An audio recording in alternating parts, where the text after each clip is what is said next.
Hello and welcome to the Canterbury Maps training webinar, our first ever. Hopefully people can see the screen and are listening in and everything is okay.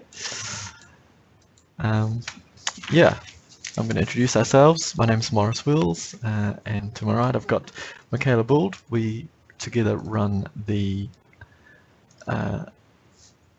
Canterbury Maps program at Environment Canterbury. Canterbury Maps is a collaboration between 10 territorial authorities in Canterbury: Kaikoura, Huranui, Waimakariri, Selwyn, Christchurch City, Ashburton, Timaru, Mackenzie, Waimate and Waitaki. It gives free access to maps, spatial information across Canterbury. No sign-up is needed, it's all open data. Available obviously over the web on your desktop and mobile devices. And when you connect in, we do recommend that you're using Google Chrome and that it's an up-to-date browser. I'm going to hand over now to Michaela. She's going to take you through the landing page and how to explore the website. All right, hello. So I'm just going to go through the homepage of Canterbury Maps. So the website is accessed by entering Canterbury Maps either into Google search, canterburymaps.gov.nz, and you'll be able to find it that way, or you can just type the URL in. This is the homepage you'll come to. So at a first glance, we've got these three big tiles here, and there are news items. So this could be things like interesting work or some new data we've got, or new aerial imagery available. Just keeping you updated on new things that are happening on the site. The next tab over here, Explore.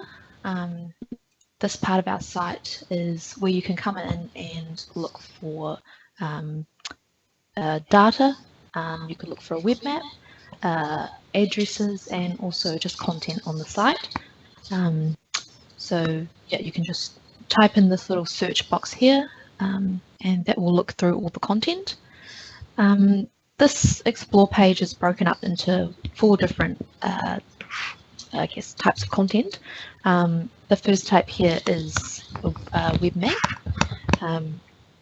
and that's just a pre-made map with a bunch of layers added in for a specific purpose. The next one across is addresses and locations. Next one over is website content, and the last one here, this little stack, is open data, so data that you can download from the site and bring into your own mapping system. So I'll just give an example of one of the web maps. I'm just going to search for groundwater, and this has filtered all of the content by the word groundwater. The first option here that's come back is a web map, and we can tell that by this little symbol. So if I open that web map up, I'm going to have a bunch of layers added in, or maybe some specific tools available, all relating back to groundwater. There we go. So you can see over here on the right in this layer list, there's a whole lot of layers already added, and they all seem to be to do with groundwater. We've got groundwater allocation zones there, groundwater level monitoring runs, LWRP, groundwater allocation zones. They're all related to groundwater. So that's a pre-made web map with those layers already added in. All right. So the next little option along the top here is open data. So what this is a place you can come to, again, just searching for data. We could type in water, and you'll be able to download the data here and bring it into your own mapping system. Yeah, so back to the home page, you can just click the Canterbury Maps logo here. So that's our news tiles we talked about, the Explore where they've got those web maps, and open data when you can download data. Yeah, this next part Morris is going to take you through, that's the property search, this big icon here, and that's displays all information about a specific property. I'll hand you over to Morris now, who's going to give you a little demo on that. All right, thank you very much, Michaela, that was great. So the property search is what we call a little widget on the home page here. You can go ahead and type in your address straight away, or you can click on the page and it opens up the page itself. So this gives you a bit of a detailed run through of what you're going to get in return. So the idea of property search is different to the map viewer. So the property search lets you go to an address first, and then it will bring back all the most common related information to that address. And it's slightly different between urban properties and rural properties. Things like say public transport for urban properties, bus stops, that type of thing. You're not going to get that on the rural properties, and rural properties might show environmental data sets like the soil types and things like that.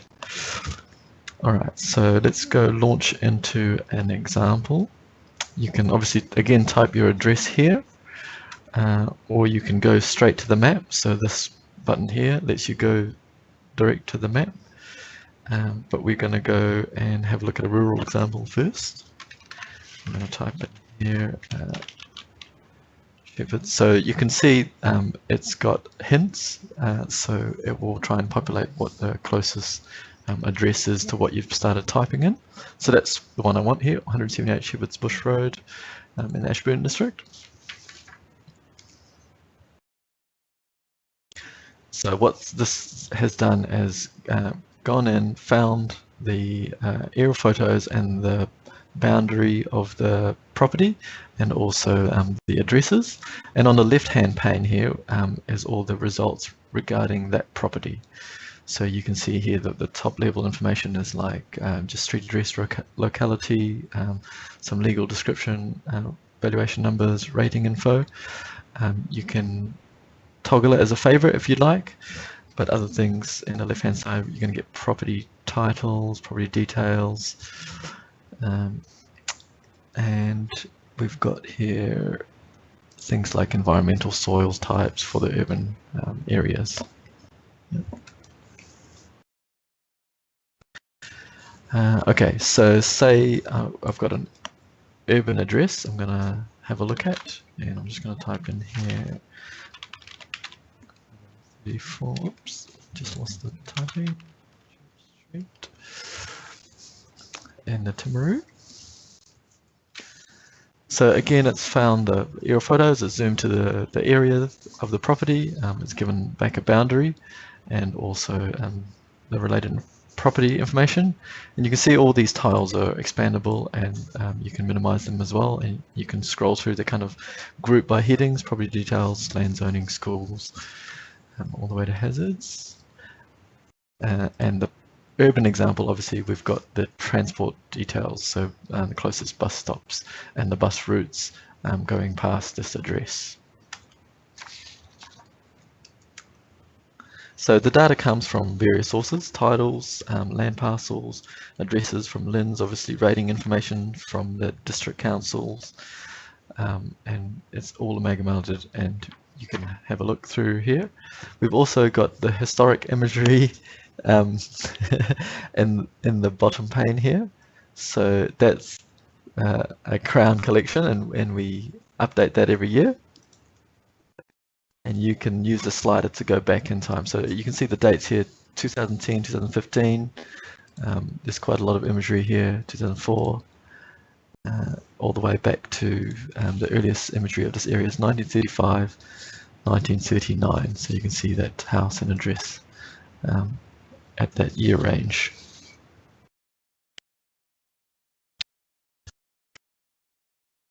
Okay, so if it's grayed out in the imagery, that means there's no imagery available. That's all. You just won't be able to. Nothing will return on those. If you're in a area where it's a lot of terrain, you can also have a look in 3D mode. So if I go back up here to Christchurch, maybe say the Port Hills, the Google Chrome will let you go to 3D. So that's why we prefer you use this browser, because this is the best for 3D viewing.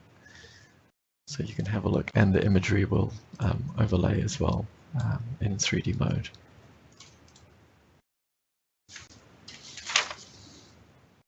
Okay, from time to time we do develop more features to add to here, so hopefully soon this year you'll be able to print out a report which is create a PDF of the property and some of the property details. I'm going to hand back now to Michaela. She's going to take you back through the map viewer and some of the tools there. So I'll just we'll jump back to Canterbury Maps homepage. Okay, Michaela, over to you. Cool, thank you, Mark. All right, so the property search is one of our main applications. The other being the map viewer. So the map viewer is accessed up here along that top toolbar, and if we just click that, it'll open up. So you can kind of think of the map viewer as a blank map.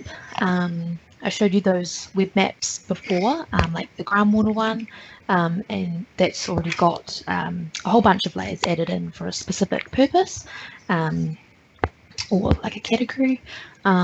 So this map viewer is really just kind of a blank version of that. You will see here when you open it up in the layer list, there are some really commonly used layers here that we do have added. But yeah, aside from that, it is pretty much just the idea of it is to add your pick and choose what layers you want to see. And yeah, you can explore and make some measurements and change base maps and print a map and that sort of thing. All right, so navigating the map is pretty easy, straightforward, just like Google Maps. Click and drag to move the map around. You can scroll in on your mouse or out, yeah, to zoom in and out. We've also got scroll in and out up on the top left-hand side here of the viewer. These little plus and minus signs. And one thing that's quite handy is to hold down the shift key, and this will allow you to draw a little box on the map. And when you let go, this will zoom you to that location on the map. It's quite handy when you just want to get somewhere quickly without zooming all that. The next little icon on this left-hand toolbar is this little house. This is the home button, and it will take you back to the default extent. So if I click that, it'll just zoom me right out back to where the map was when I very first opened it. And then, yeah, these little arrows just down the bottom here are not undo and redo buttons. They're to move between extents. So you can move back to the previous extent, so that will take you back to where you were just viewing before.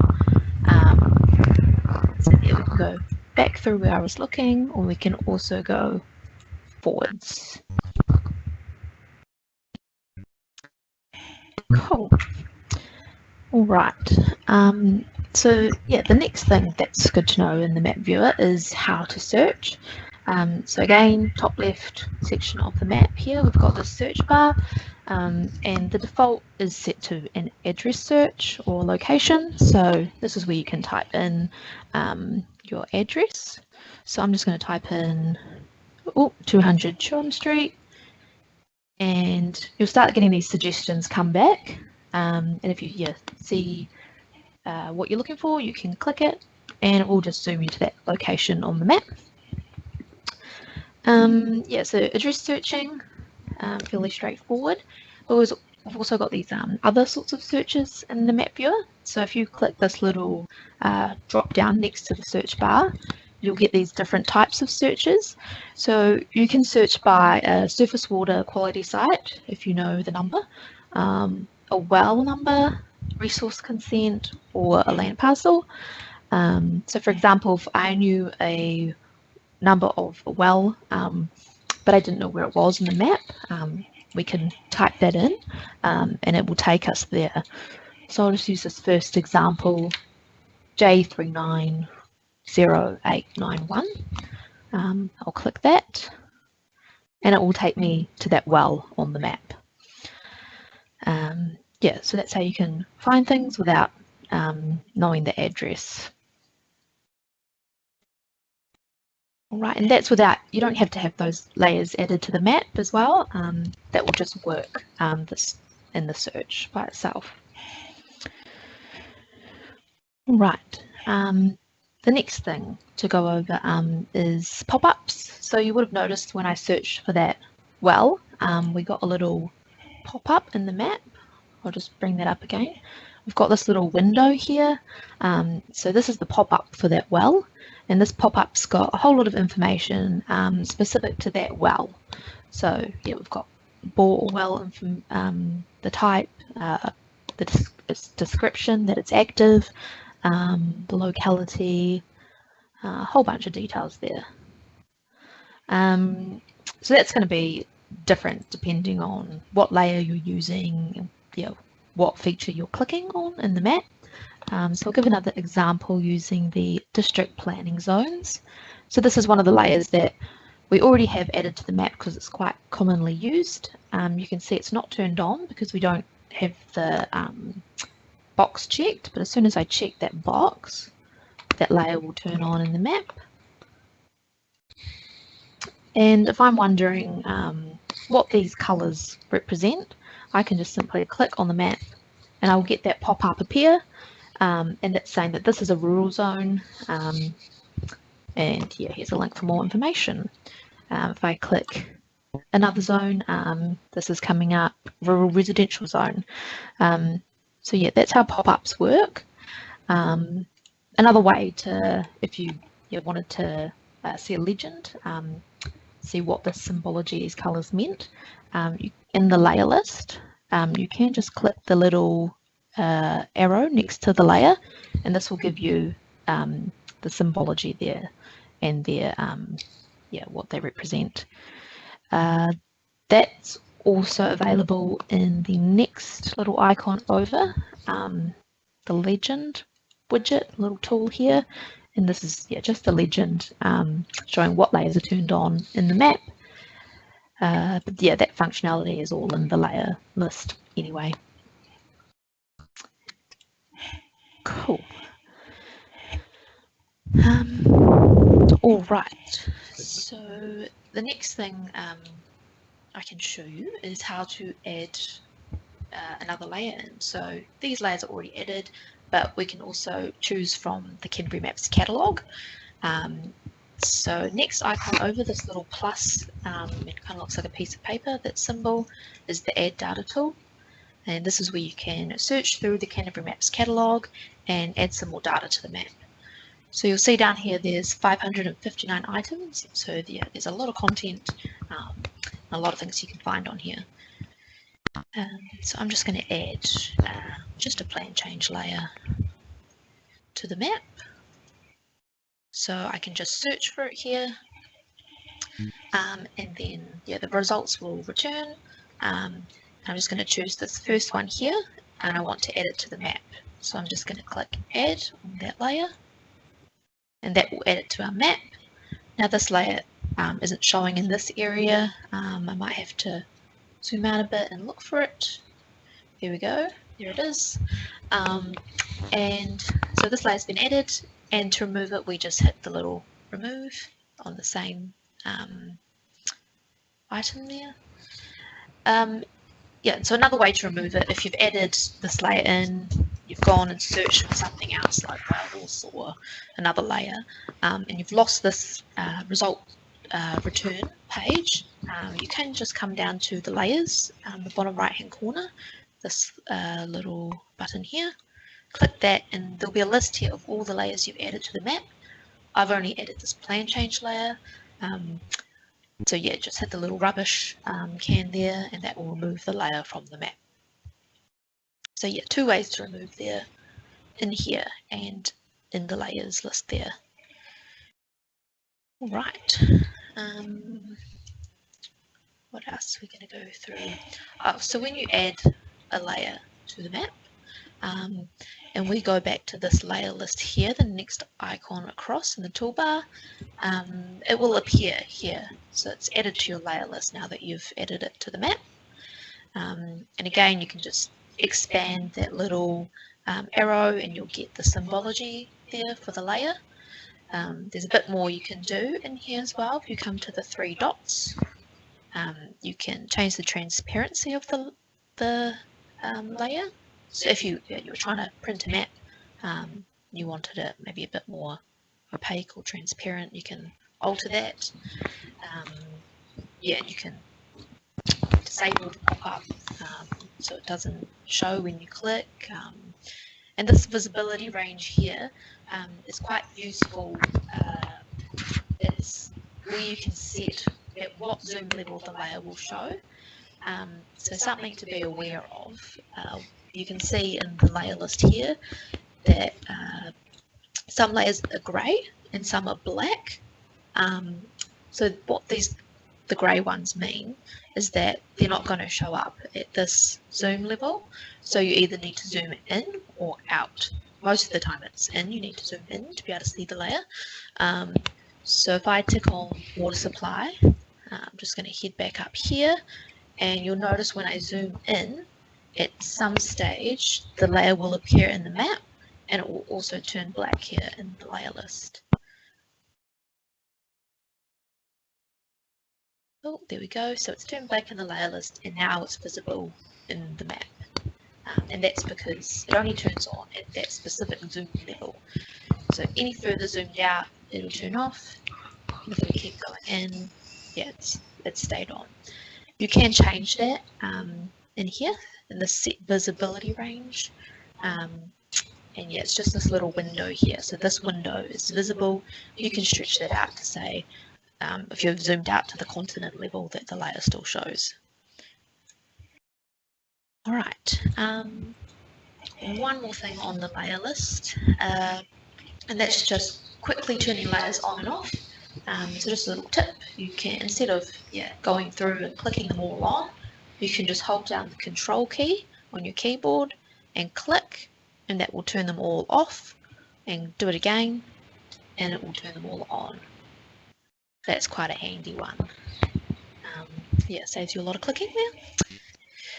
Alright, so next thing I'm going to show you is the base map.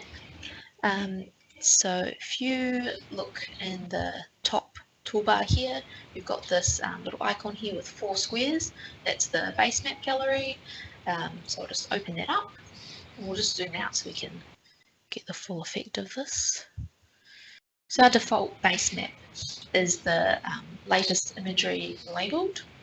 If you want the labels off, just tick the one next to it and that doesn't have the labels. So this is just showing the standard base maps we have.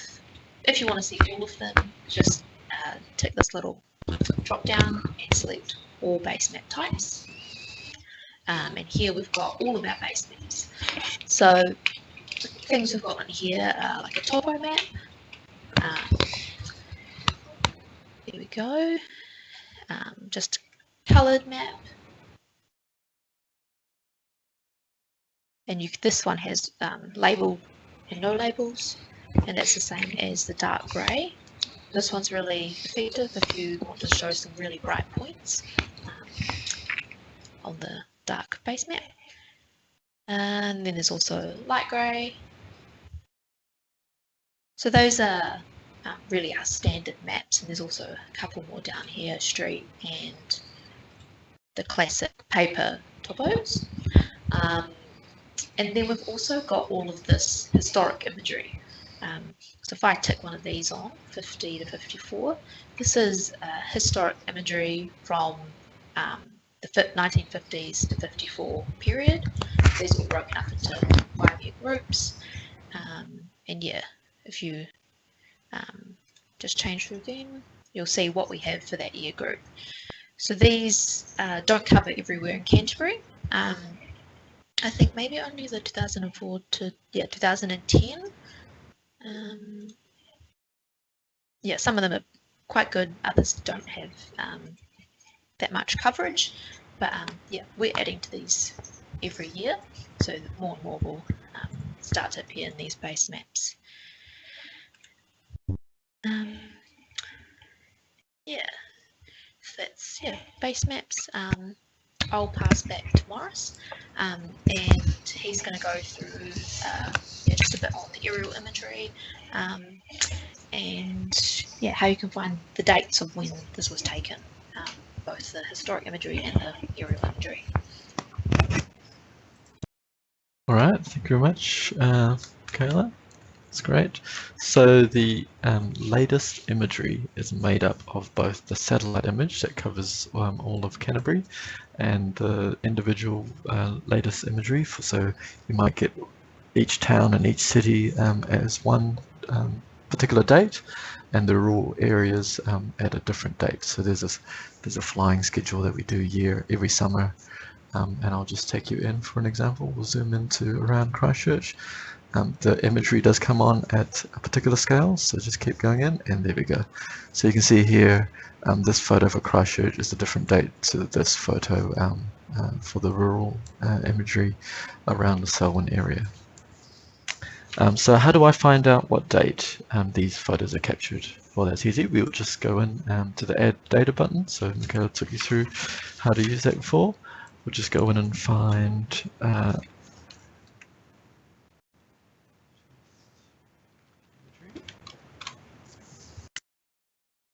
and you'll find this layer there called Latest Imagery Extents. So add that to your map. And what we can do here is we'll click in to one of these areas, and that's going to give you the date that was flown of this area. So anything that you're looking at in this tile or this shape polygon is taken on November 5th, 2018. Whereas compared to over the border here in the Waimak area, again, that was taken April 10, 2016.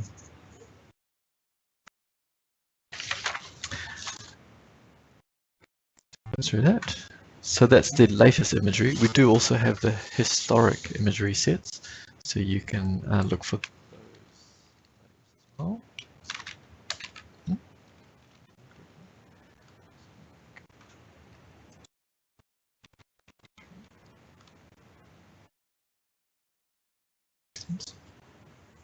There we go. So historical aerial imagery extents, I'll just add those in. And say I'm adding in the 1975 to 79. So here we go. I'm just going back to my layer list and maybe click off the latest imagery boundaries because I don't want to get too confused between the two layers. And what we can do here is actually, I've added in a layer here. So instead of going to the base map, I've added in the imagery as a layer, and I've got the extents underneath that. So we can actually reorder these and go click on these 3 ellipses and go move up.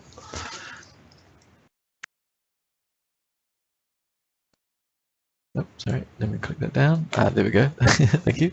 So the historical imagery extents also is broken up by the year groups. So we've got the 1975, 79. We'll click that one on. You can see here on this side of the image, this was taken 1st of October 1976. And on this side, rather, it was taken October 16th, 1975. Which is great. Now, what if I do want to compare between imagery? So say I want to have a look at, okay, what the Christchurch was in 1975 against what's currently there. So I can use this swipe tool. and just choose the imagery set as your top set. And what I can do now, it puts on this swipe tool in the middle, and you can just grab that line and scroll it across left and right, and you can go back between the old imagery and the new imagery. Okay. You will have to load in each historic imagery set that you would like, so go back and add those in as you need. See, if you just type in historic imagery, you get the full list there, and you can add them or remove them as you like. Okay, so that's the swipe layer. Let me just turn that one off again. Here we go.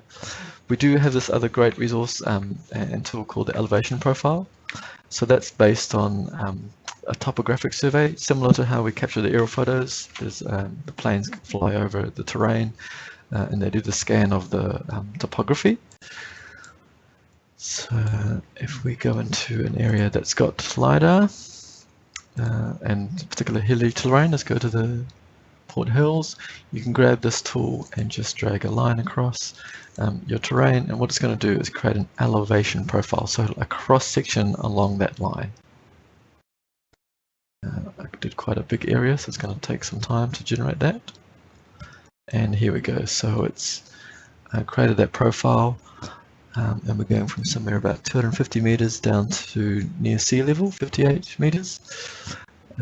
And what you can see there is the crosshairs on the elevation profile do correspond with the crosshairs on that line. So red X, that's a dynamic link between, so I can see what the highest point there is of my line. It's about 380 meters, and then I can see some low points, and then another peak there, 124 meters.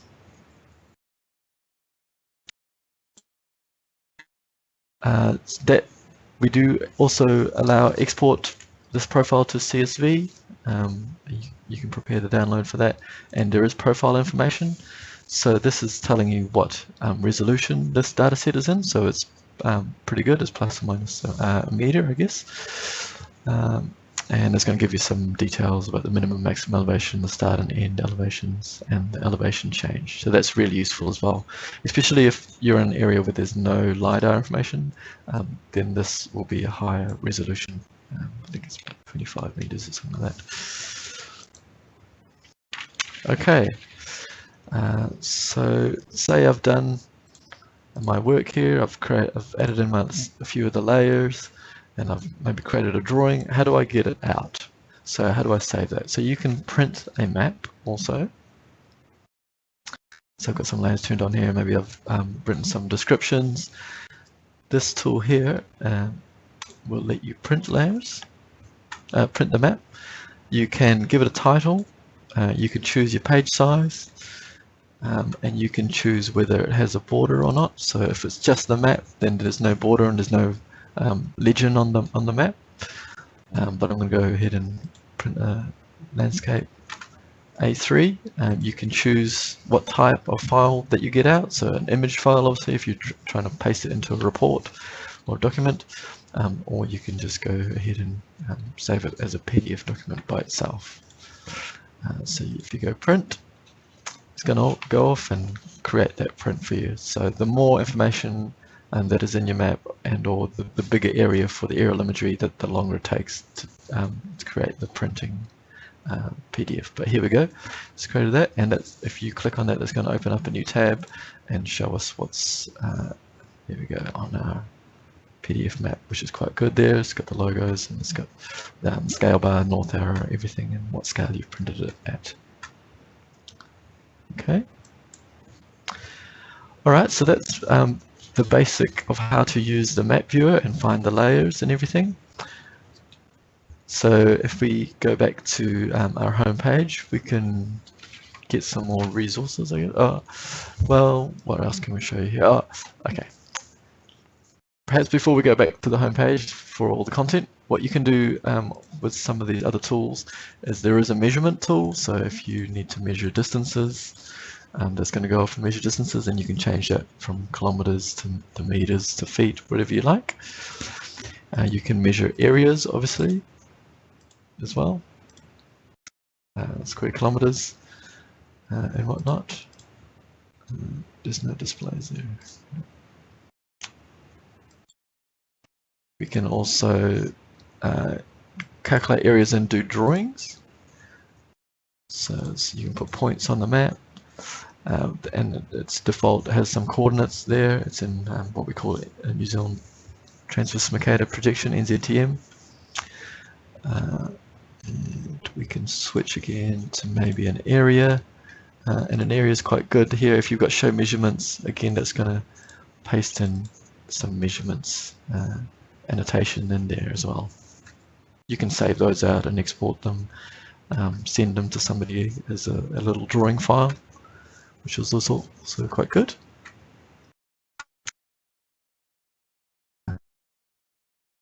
So say you have a particular coordinate, so you don't know an address, but somebody's given you a coordinate, you can do a locate as well. So you can type in an NZTM coordinate. So here it's even got an example there of what one looks like. So I'll just paste that in, just making sure that we get the X and Y in the right place. Locate, and it's going to locate, and it's just the center of Littleton Harbour there. But say you want a different type coordinates, so say a GPS coordinate, which is in WGS84 decimal degrees, we allow for that as well. So here we go. And it's a similar location in Littleton Harbour there. If you hit my location, it's going to, especially when you're on the mobile device, it's going to find your location while you're out and about as well. That's quite handy. Or you can do a map input and just click a location, and it's going to populate in here what those coordinates are. Say you want to send this to somebody else and go, okay, maybe I was standing up here on this hilltop and I need to copy that, and then you can paste that into your spreadsheet or emails or whatever to send to somebody else. Okay, we're doing pretty good for time. Do you want to, is there anything else, Michaela, that you want to cover on the map viewer? Okay. So we've got plenty of time. We've kind of raced through the material, so we'll plow on. There is also in here the ability to add data that's not preloaded into Canterbury Maps. So you can add in files, and those file types are listed here: a GIS shapefile, maybe a table CSV that's got some coordinates data in. Maybe you've got some Google file that's in KML or KMZ that you can add in, or maybe a Garmin device or a GPS device file that's a GPX, or a GeoJSON, which is another GIS application, web application file that you can add in as well. I don't have an example this time. You can also search data that's not on Canterbury Maps, but on the what we call ArcGIS Online. So other organizations have data sets. Say we're going to go look for maybe things that are on the LINS ArcGIS Online. So there's LINS parcels, LINS addresses, LINS say topo-based maps, but we do have those loaded in as well. Say that NCTA have a good data set of road statuses and traffic cameras and highway information as well, which is great. So that's a great resource to find what's available in New Zealand with different organizations. If you click that, change it from Canterbury Maps to ArcGIS Online. Okay. I guess now we'll jump back to our homepage and let you know where you can find some of these resources. So we've got a lot of content in our help section. You can,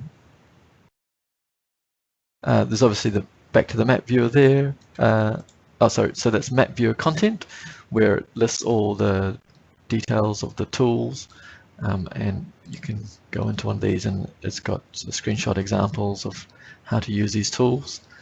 Keep your eye out. We'll probably do another webinar on a more advanced usage and go through these tools a bit more specific. So there are also videos, help videos. So if you go in under help and go help videos. So we've done little snapshot videos of how to use these different data sets. So we've covered the swipe tool here in the elevation profile, but selecting out of layers or drawing layers more specifically, you've got the add data there as well, and just navigation. You can also sign up to our newsletter. That's in here. Go back to the home page. Yes. So in the home page, there's this newsletter. We do send out what's new coming in terms of tools or new layers. You can keep up to date. New trainings, obviously, that's available. So keep your eye out either on these tiles or just sign up to the newsletter. And you can get updates periodically by us. You can also contact us by email. So if you've got any questions about this webinar or any of the data sets or how to use the tools, bits and pieces, if they're maybe giving back an error or something like that, just give us the feedback. That's in down here. You can contact us. And our email is at info@canterburymaps.gov.nz.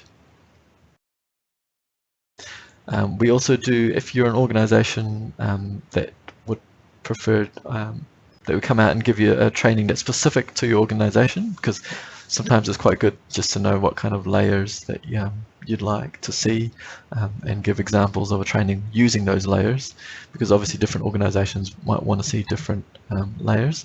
We can come out as well, so just contact us and ask for, okay, we've got a meeting here of, we're going to get the organisation together, we've got 20 or 30 people that want to train at one time, and we'll come out and do a couple of hour training sessions for you anytime.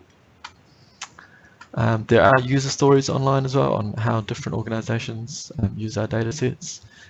Here are a few examples of consultancies and agencies that use our Canterbury Maps in their day-to-day work.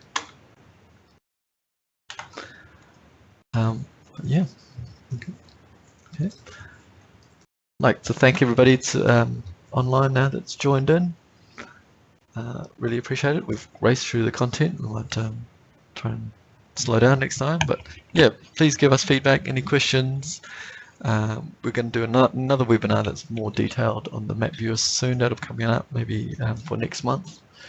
But yeah, thanks for joining us for our first ever webinar. Thank you. Thank you.